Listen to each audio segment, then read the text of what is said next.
coisinha aí de leitura. Leitura de revista, no caso.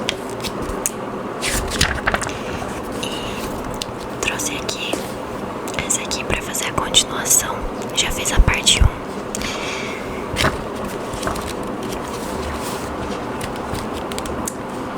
Então vamos continuar a ler.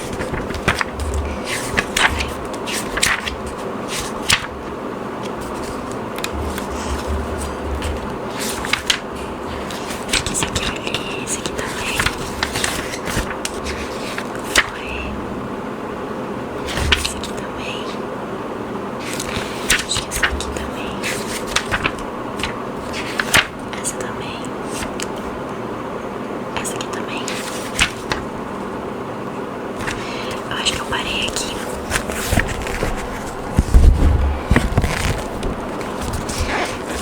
Eu vou mostrar pra vocês as imagens conforme eu for lendo. Vamos de chocolate.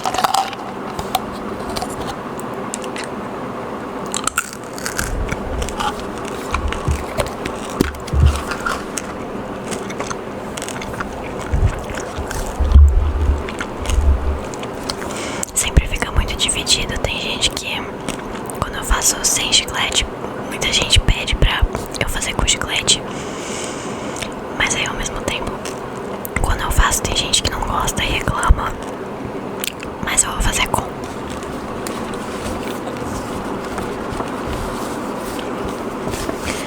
Vamos lá. Objetos celestes. Aqui.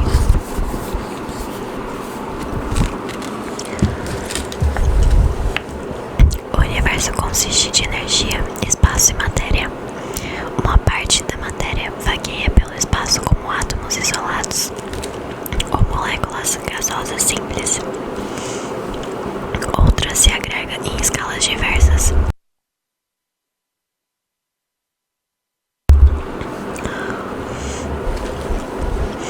Desde ciscos de poeira a sóis gigantes, ou implode para formar buracos negros.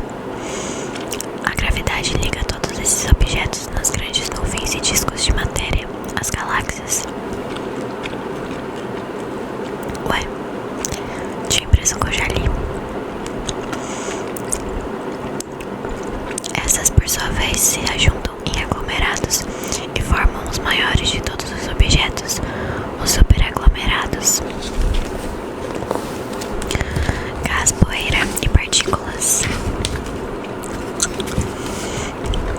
Grande parte da matéria convencional do universo existe como um gás tênue dentro e ao redor das galáxias, e mesmo mais diluído entre elas. O gás é constituído principalmente de átomos de hidrogênio e hélio, mas nuvens no interior das galáxias contêm átomos de elementos químicos mais pesados e moléculas simples. O gás das nuvens galácticas está misturado com poeira, na forma de minúsculas partículas de carbono ou substâncias, como silicatos. Compostos. Gente, eu já li isso aqui. Compostos de silício e oxigênio. Mas tá bom, vou ler essa parte de novo. Dentro das galáxias, gás e poeira constituem o chamado meio interestelar. Porções visíveis deste meio, muitas delas abrigando formação estelar, são as chamadas nebulosas.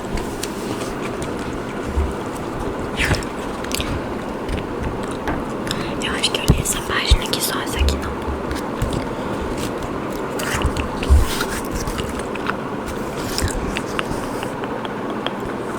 Olha, essa aqui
baixa massa.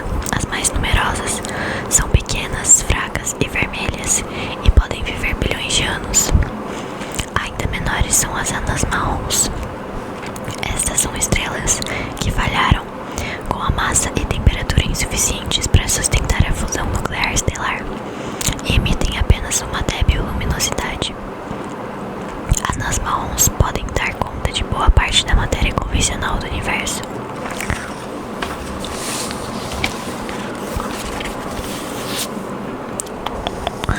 Supergigante, estrela dupla, aglomerado estelar, anã marrom. O ponto na direita do centro dessa imagem é a anã marrom chamada Gliese 229b.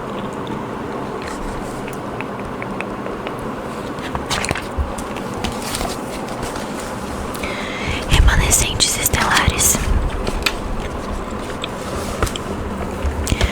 Estrelas não duram para sempre.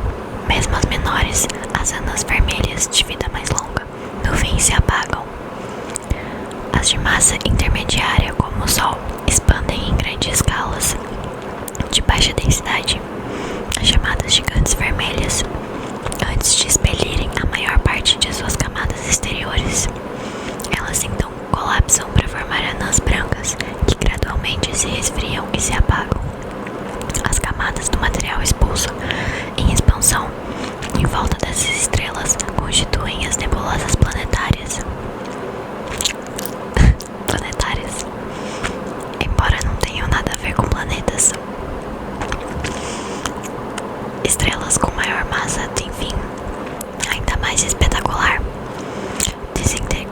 desintegrando-se em explosões chamadas supernovas. A camada em expansão de matéria ejetada pode ser vista por milhares de anos. É o resto de supernova. Porém, nem todo o material da estrela é expelido. Parte da região central colapsa em um objeto compacto extremamente denso, chamado estrela de nêutrons. Estrelas de ainda maior massa colapsam em buracos negros.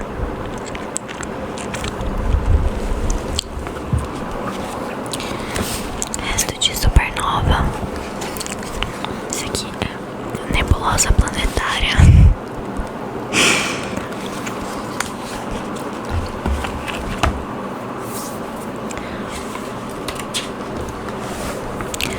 Planetas e corpos menores.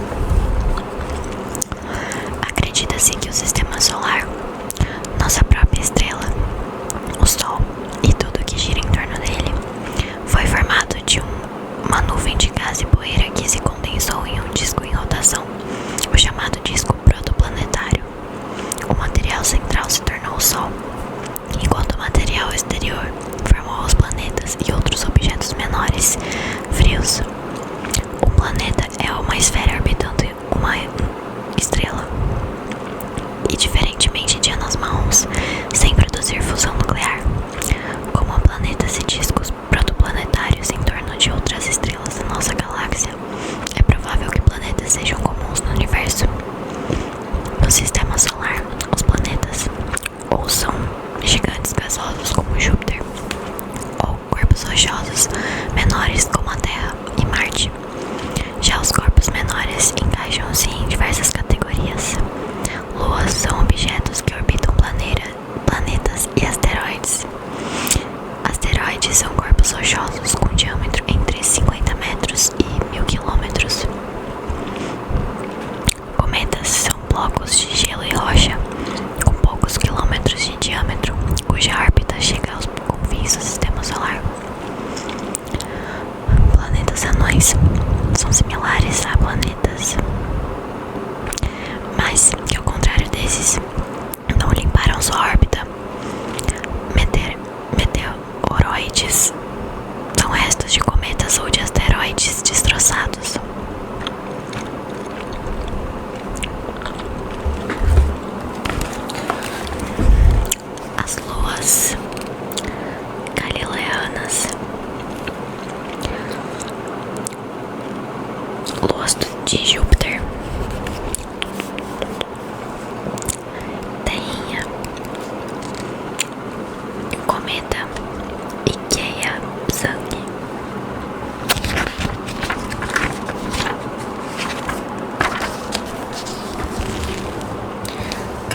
objetos visíveis.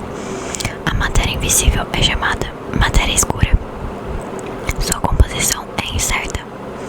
Algumas formas dela seriam os machos, objetos compactos massivos do halo, corpos escuros planetoides, planetoidais, e os WIMPs, partículas massivas fracamente interagentes. Partículas exóticas que interagem pouquíssimo com a matéria convencional.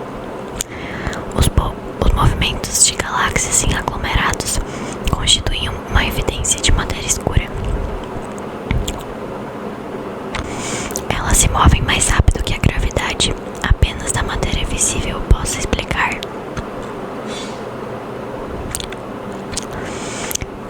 Deve, portanto, haver uma massa adicional. Porém, mesmo incluindo a matéria escura deduzida das observações, ela ainda é insuficiente para satisfazer as teorias de evolução do universo. Para encontrar uma solução, os cosmólogos propuseram a existência da energia escura, uma força que se opõe à gravidade e provoca a expansão acelerada do universo. A natureza exata da energia escura é ainda especulativa.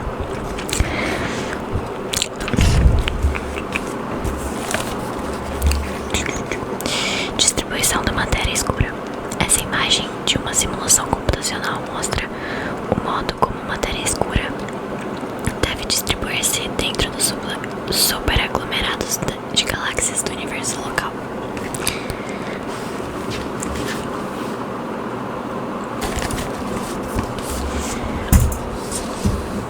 Buracos negros.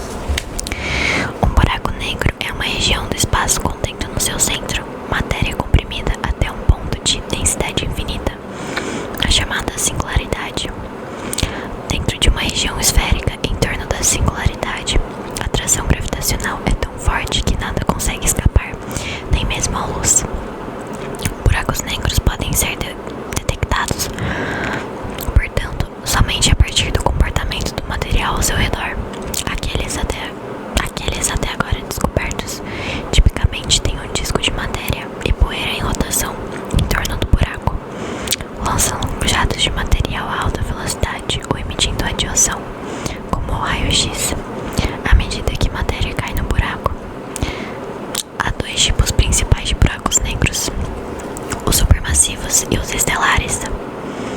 Os buracos negros supermassivos, que podem ter bilhões de massas solares, habitam nos centros da maioria das galáxias, incluindo a nossa. Sua origem ainda não é bem compreendida, mas parecem ser subproduto do processo de formação de galáxias. Buracos negros estelares formam-se dos restos da explosão de estrelas supergigantes.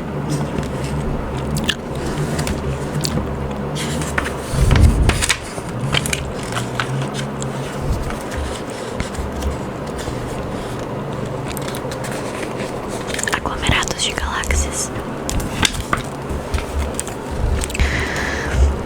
A gravidade agrega galáxias em aglomerados de dezenas a vários milhares de galáxias.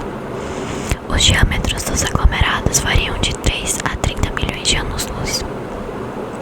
Alguns têm uma região central concentrada e uma estrutura esférica bem definida. Outros têm forma e estrutura irregulares. O grupo de galáxias contendo nossa própria galáxia é chamado grupo local. O vizinho aglomerado de Virgo é um aglomerado irregular, com várias centenas de galáxias, situado a 50 milhões de anos-luz de nós. Cadeias de uma dúzia ou mais de aglomerados são ligadas frouxamente pela gravidade e constituem os superaglomerados, que podem ter até 200 milhões de anos-luz de extensão. Superaglomerados, por sua vez, formam espessas membranas e filamentos entremeados com vazios de 100 milhões de anos-luz de diâmetro. As paredes e os vazios formam um lentilhado que permeia todo o universo observável.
espaço vazio, onde se movem os elétrons. Tem carga negativa e massa muito pequena. Quase toda a massa do átomo está nos prótons e nêutrons. Átomos contêm um número igual de prótons positivamente carregados e elétrons negativamente carregados. Assim são eletricamente neutros. Se eles ganham ou perdem elétrons, tornam-se partículas carregadas, chamadas íons.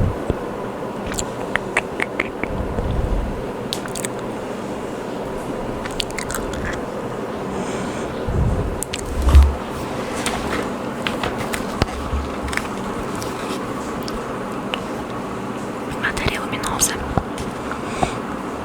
Aqui, lente sobre o átomo. Imagem de átomos de ouro numa rede de átomos de carbono. Foi obtida por microscópio de varredura por tunelamento. Microscópio.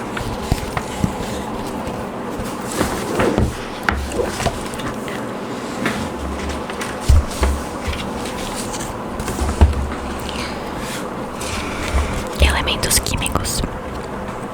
Nem todos os átomos são iguais. Eles têm diferentes números de prótons, nêutrons e elétrons. Uma substância constituída de átomos de uma só espécie é chamada de elemento químico, que recebe um número atômico igual ao seu redor de prótons e assim de elétrons em seus átomos. Exemplos são o hidrogênio com número atômico 1. Os átomos de hidrogênio contêm um próton e um elétron.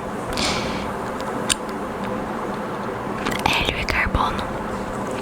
Os átomos de um dado elemento têm todos o mesmo número de prótons e contêm a mesma configuração eletrônica única desse elemento e é responsável por suas propriedades químicas específicas. O universo primitivo consistia quase que inteiramente de elementos mais leves, hidrogênio e hélio. A maioria dos demais, incluindo elementos comuns como oxigênio, carbono e ferro, foram criados em estrelas e explosões estelares.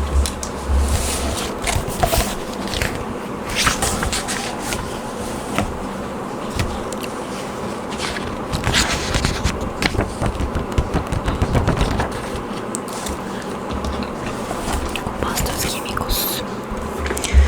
A maior parte da matéria do universo consiste de átomos não ligados ou íons de uns poucos elementos químicos, mas uma parte significativa existe como compostos contendo átomos de mais de um elemento unidos por ligações químicas.